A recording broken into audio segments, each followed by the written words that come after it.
Hey everyone, today I'm going to show you a very useful tool that you can use on keys, pads, and I personally sometimes use it on loops as well. Let's listen to it with my processing on first.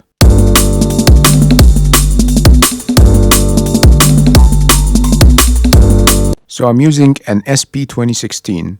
I've set it to stereo room and a fairly short pre-delay. My dry and wet mix stands at 60% for now, with my high frequency is at 5K. Let's hear how it sounds with the mix up a little bit more. Here's again before.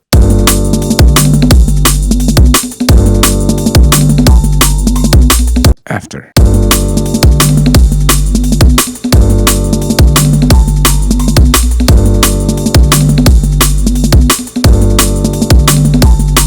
And we're done, guys. Try it and let me know what you think.